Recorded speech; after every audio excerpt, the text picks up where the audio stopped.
Noong ika-21 ng Enero, 1851, unang umikot ang bola ng swerte sa ilalim ng Empresa de Reales, Loterias Españolas de Filipinas.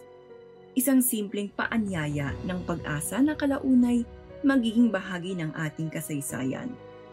Isa itong proyektong nagbukas ng pintuan sa pagkakawanggawa at pagtulong sa kapwa. Makalipas ang ilang dekada, noong ika-21 ng Setyembre, 1892, ang ating pambansang bayani na si Gat Jose Rizal ay nanalo ng 6,200 pesos sa loterya. Ngunit, imbis na para sa sarili, ginamit niya ito upang magpatayo ng paaralan. Isang paalala na ang tunay na halaga ng swerte ay nasa kabutihang ibinabahagi. Mula sa ganitong diwa ng malasakit, isinilang ang Philippine Charity Sweepstakes Office noong 1934. Ipinagpatuloy nito ang misyon ng mga naunang charity sweepstakes na gawing daan ng pagtulong ang bawat laro.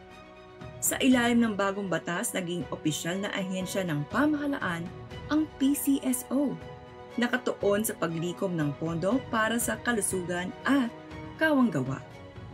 Mula nang mabunot ang unang bola ng swerte ng PCSO noong 1935 hanggang sa milyong-milyong Pilipinong natulungan, naging saksi ang kasaysayan sa paglalakbay ng ahensya. Isang ahensyang isinilang mula sa hangarin na magbigay pag-asa, hindi lang sa iilan, kundi sa bawat Pilipinong nangangailangan. Sa paglipas ng mga dekada, malaki ang naging paglawak ng serbisyo ng PCSO. Mula sa tradisyonal na sweepstakes ticket, nagsilbing unang hakbang sa pangangalap ng pondo para sa kawanggawa hanggang sa mga espesyal na draw gaya ng Ferdinand E. Marcos Special Draw at Pinatubo Special Draw. Sumunod dito ang pagsilang ng mga makabagong laro, tampok ang kapanganakan ng Philippine Lotto noong ika-8 ng Marso 1995 na unang ipinalabas sa PTV Channel 4. Ito ang nagbukas ng bagong yugto para sa PCSO sa pagpapakilala ng isang makabagong computerized lottery game na nagbigay sigla sa buong bansa at higit pang nagpalawak ng kakayahang tumulong. Kasunod nito ay ipinakilala ang bagong laro, Keno, Scratch It at Small Town Lottery na lalong nagpalawak ng abot ng PCSO habang tinitiyak na nananatiling nasa puso ng bawat taya ang kawanggawa.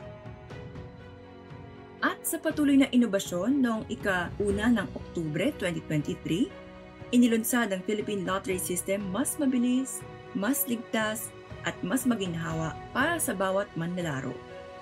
Sa kasalukuyan, patuloy ang PCSO sa kanyang dakilang misyon, gawing kawanggawa ang bawat pisong may dalang pag-asa upang magpagaling, magtaguyod, at magligtas ng buhay.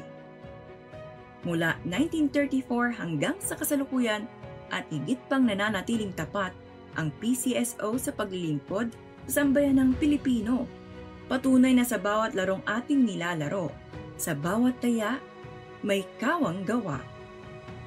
Ngunit higit sa mga laro, ang tunay na panalo ay ang mga natutulungan mula sa mga unang benepisyaryo gaya ng Philippine Tuberculosis Society, Gota de Leche at Asilo de San Vicente de Paul.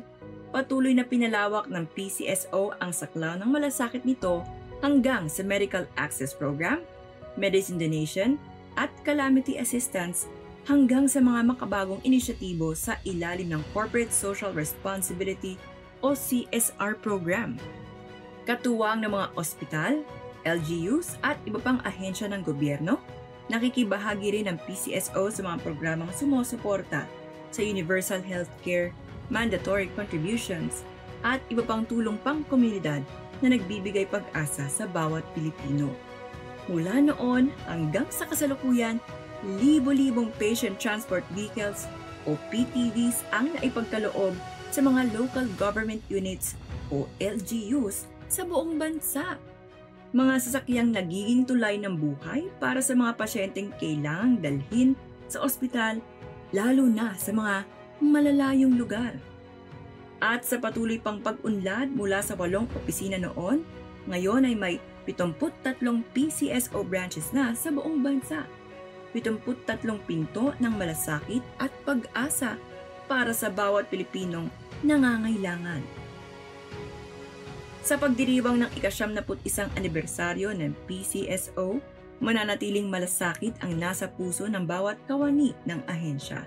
Sapagkat hanggat may mga Pilipinong nangangailangan, hindi titigil ang PCSO sa pagtulong, sa pagbibigay ng pag-asa at sa paglilingkod ng buong puso. PCSO, hindi umuurong sa pagtulong.